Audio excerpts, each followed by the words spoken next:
दोस्तों, एक समय ऐसा था कि हमारी पृथ्वी के राजा डायनासोर हुआ करते थे। जिस पृथ्वी पर आज हम रह रहे हैं, उसी पृथ्वी पर डायनासोर ने भी कभी अपना जीवन यापन किया। लेकिन ऐसा क्या हुआ कि पृथ्वी के किंग कहे जाने वाले डायनासोर या इतने विशाल जानवर जो कि पृथ्वी पर पूरी तरह से विलुप्त हो गए।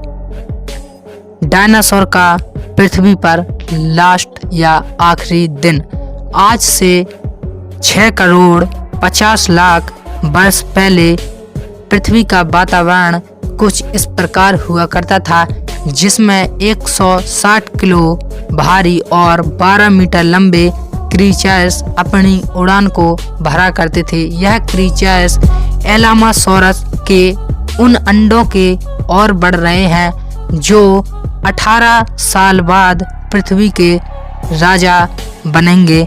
लेकिन आज एलामासोरस इन अंडे को तो बचा लेगी, लेकिन क्या क्रीचर्स को इन अंडों को खाने के बाद उसकी पूर्ति नहीं होगी। लेकिन इन अंडों को बचाने की आज कोई भी बेवकूफ़ी नहीं है, क्योंकि पृथ्वी को यानी अंतरिक्ष को कुछ और ही मंजूर है, जो कि पृथ्वी के बाहर एक ऐसी दुर्घटना का उदय होने जा रहा है, क्योंकि यहाँ पर हजारों करोड़ों एस्टेरॉयड इतनी रफ्तार से दौड़ रहे हैं। पृथ्वी के 322 करोड़ किलोमीटर दूर एक पृथ्वी के विनाश की प्रक्रिया आरंभ हो चुकी है, क्योंकि यहाँ एस्टेरॉयड 65 किलोमीटर चौड़े जो कि इतने ज़्यादा विशाल है, वह एक एस्टेरॉयड बड़े एस्टेरॉयड से टकरा जाता है और इससे लाखों एस्टेरॉयड बिखर जाते हैं, जिनमें से एक एस्टेरॉयड ऐसा होता है जो 10 किलोमीटर चौड़ा एस्टेरॉयड पृथ्वी की ओर मुड़ जाता है। यह एस्टेरॉयड इतना ज़्यादा खतरनाक है कि यह सौरमंडल के 5वें सबसे बड़े ग्रह पृथ्वी के विनाश की आज लिख देगा। लेकिन कुछ घंटे बाद यानी 6 घंटे बाद जब यह एलामासोरस एक शिकार को अपने काबू में ले लेते हैं और यह महीनों अब भूख में लिप्त नहीं रहेंगे, लेकिन इससे कुछ नहीं होने वाला, क्योंकि अंतरिक्ष को कुछ और मंजूर है। जब वह एस्टेरॉयड पृथ्वी के ग्रेविटेशनल फोर्स की ओर बढ़ता है तो चंद्रमा भी उसका कुछ नहीं कर पाते।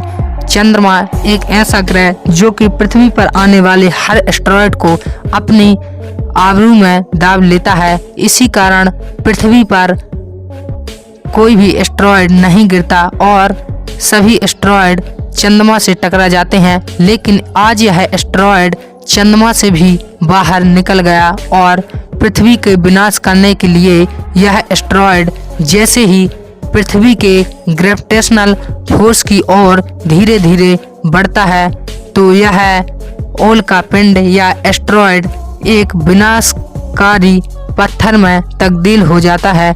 जैसे ही यह एस्टेरॉयड पृथ्वी से कुछ किलोमीटर की दूरी पर बढ़ता है तो इन डायनासोर के सेक्शन की वजह से इनका सेंसाइज इतना ज़्यादा तीव्र होता है कि पृथ्वी पर आने वाले कोई भी भूकंप या हानि को यह भांप लेते हैं। लेकिन आज इन एलामासोरस को इस कठिनाई का या इस खतरे की कोई भी भनक नहीं थी। जैसे ही यह एस्टेरॉयड पृथ्वी की सतह से टकराने के लिए उसके पास आता है तो यह ग्रेविटेशनल फोर्स की वजह से यह एस्टेरॉयड 65,000 किलोमीटर प्रति घंटे की रफ्तार से बढ़कर यह एस्टेरॉयड 72 किलोमीटर या 72,000 किलोमीटर प्रति घंटे की रफ्तार से पृथ्वी में घुसने लगता है और यह एस्टेरॉयड एक आग के गोले में बदल जाता है। और यह गोला इतना ज़्यादा विशाल और भयानक है, इस गोले का आकार 10 किलोमीटर चौड़ा है।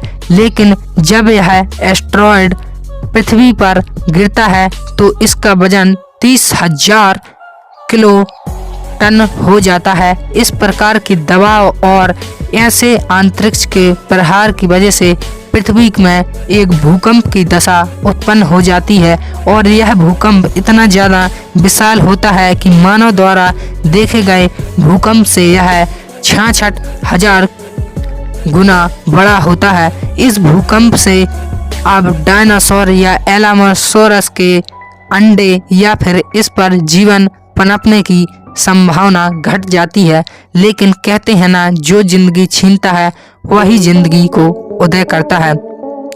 यह उल्का पिंड इतने ज़्यादा खतरे की ओर बढ़ा कि इससे हजारों करोड़ों डायनासोर मारे गए और जो डायनासोर बच भी गए इस प्रकार के उल्का पिंड की वजह से यहाँ एक बर्फ से भरी वर्षा नहीं बल्कि रोशनी की तरह एक वर्षा होने लगी।